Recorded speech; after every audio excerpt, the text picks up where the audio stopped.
ममता बॅनर्जी राजीनामा द्यायला तयार नाहीये. काल त्यांनी पत्रकार परिषद घेतली आणि काय नेमके घोटाळे झाले, काय काही आरोप त्यांनी केलेले आहेत. त्यांनी हेही म्हटलं की इंडिया आघाडी माझ्यासोबत आहे. खरं आहे ते, कालपर्यंत त्या इंडिया आघाडीसोबत नव्हत्या, पण आता इंडिया आघाडी त्यांच्यासोबत आहे. देशातल्या सर्व प्रमुख नेत्यांनी इंडिया आघाडीतल्या त्यांना फोन करून या लढाईमध्ये आम्ही सगळे तुमच्यासोबत आहोत ही भूमिका घेतलेली. राहुल गांधी असतील, उद्धव ठाकरे असतील, सर्वच प्रमुख नेते. ममता बॅनर्जी यांचा जो पराभव झालेला आहे आणि त्या असं म्हणतात की हा पराभव झालेला नाही, या मताशी आम्ही सहमत आहोत.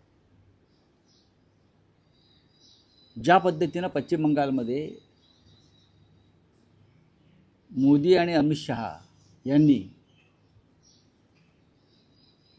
इस्रायल युद्धाप्रमाणे परिस्थिती निर्माण केली.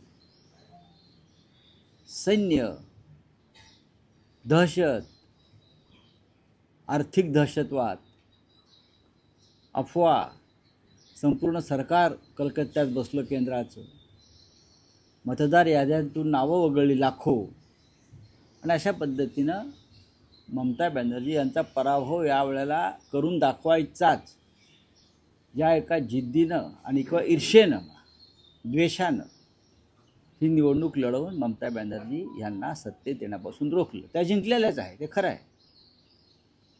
आता त्या असं म्हणतात मी रस्त्यावरती उतरून पुन्हा ममता बॅनर्जी काय आहे दाखवेन. ममता बॅनर्जी या काय आहेत देशाला माहिती आहे.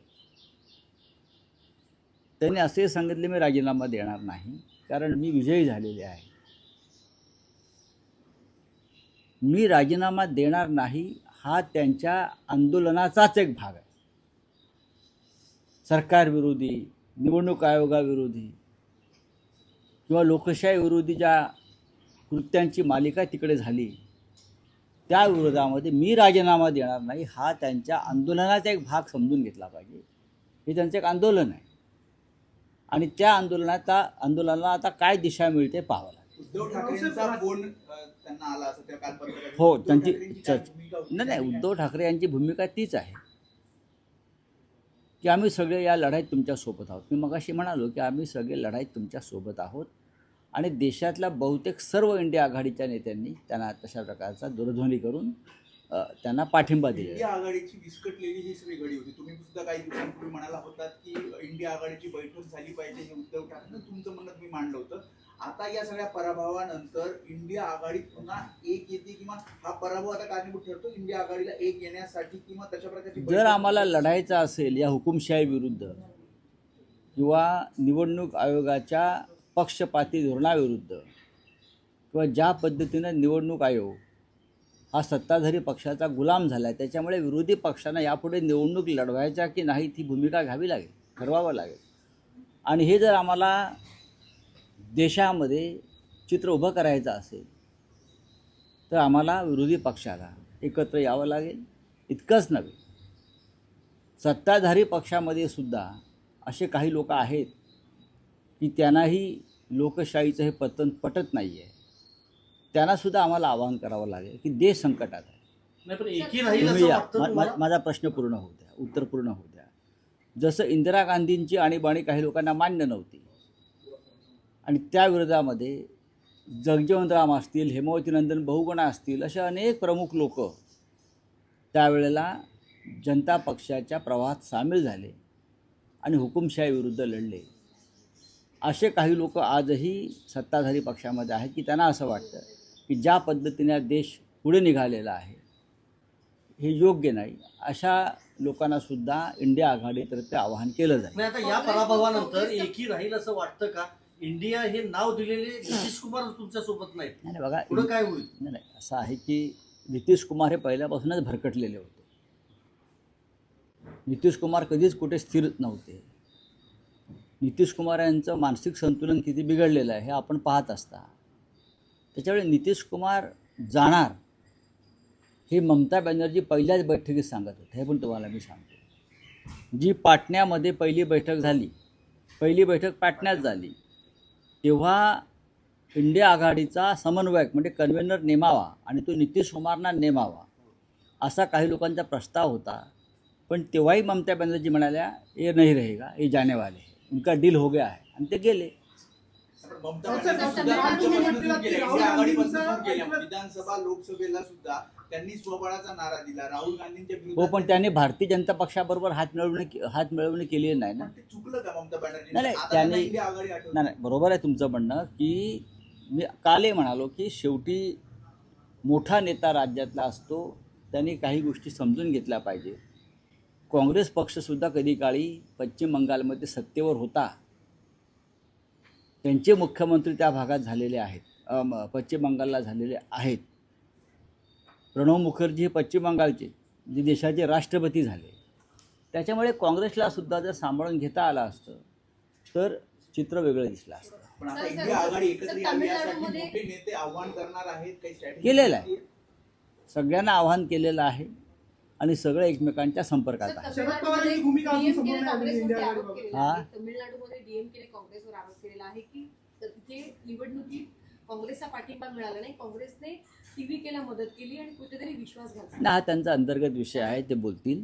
कारण शेवटी द्रमुक आणि काँग्रेस हे अनेक वर्ष एकमेकांचे मित्र आहेत. इंडिया आघाडीतले ते महत्त्वाचे घटक आहेत. प्रत्येक ठिकाणी असे आरोप केले जातात निकाल लागल्यानंतर. पण तामिळनाडूमध्ये एक वेगळीच लाट आली, तिसरा पर्याय लोकांनी स्वीकारला, हे मान्य केलं पाहिजे. लाडकी बहीण योजना पुन्हा आता वादात सापडली. 65 लाख अपात्र लाडक्या बहिणींकडून पैसे घ्यायची तयारी राज्य सरकारची आहे. या सगळ्यांकडून महिन्याचे पैसे सुद्धा आले. 2 महिन्यांचे जर जर जर कोणी बनावट कागदपत्र भ्रष्ट मार्गाने सरकारच्या तिजोरीमध्ये हात घातला असेल आणि त्यांच्या खिशात किंवा त्यांच्या पर्समध्ये पैसे गेले असतील तर तो गुन्हा आहे. आणि सरकारला जर कळत असेल की सरकारी तिजोरीची लूट होते, त्याची चौकशी व्हायला पाहिजे. रावसाहेब, सरकार म्हणतं की मराठी सक्ती होत आहे. मराठी सक्ती असतानाच आता शासकीय कर्मचाऱ्यांना हिंदीची परीक्षा द्यावी लागते. 28 जूनला हिंदी परीक्षा होते. मग अधिकाऱ्यांना हिंदी भाषा सक्तीची केलेली आहे, त्याची हिंदी परीक्षा देखील होणार आहे अधिकाऱ्यांना. हिंदीला आम्ही कधी विरोध केला नाही. मराठी ही पहिल्या क्रमांकाची भाषा आहे. हिंदी असेल, इंग्रजी असेल, या ऐच्छिक भाषा आहेत. आणि राष्ट्रीय स्तरावर काम करण्यासाठी इंग्रजी आणि हिंदीची आवश्यकता आहे. ममता बनर्जी ने बोला है कि मैं राजभवन नहीं जाऊंगी, इस्तीफा नहीं दूंगा. नहीं हो गया, आप पूछिए. हाँ, सर ममता बनर्जी ने कहा है कि मैं इस्तीफा नहीं दूंगी, विरोध कर रही हैं जिस तरह से पश्चिम बंगाल में. देखो, ममता बनर्जी ने कल जो प्रेस कॉन्फ्रेंस ली है, मैंने उनका वो शब्द और शब्द को मैंने वो सुन लिया है और समझ लिया है. ममता बनर्जी ने पहली बात ये कही कि चुनाव आयोग विलन है और ये विलन ने चुनाव जीता है. दूसरी बात है, जिस प्रकार से हर पोलिंग बूथ पर या मतगणना केंद्र पर जो दादागिरी चल रही थी वो बहुत ही घिनौनी हरकत थी. उनका कहना है कि 100 विधानसभा की सीट पर लूट हो गई, ये सच है. लाखों लोगों के नाम डिलीट कर दिए, ये भी सच है. ये सभी बातें जो ममता जी ने कहा है वो सच है. ममता दीदी कहती है कि मैं इस्तीफा नहीं दूंगी, ठीक है, क्योंकि मेरा नैतिक विजय हुआ है, मैं जीत गई हूँ. ममता दीदी हमेशा, चाहे मुख्यमंत्री हो, सत्ता में हो या अपोजिशन में हो, वो एक आंदोलक रही है. हमेशा आंदोलन करती आई.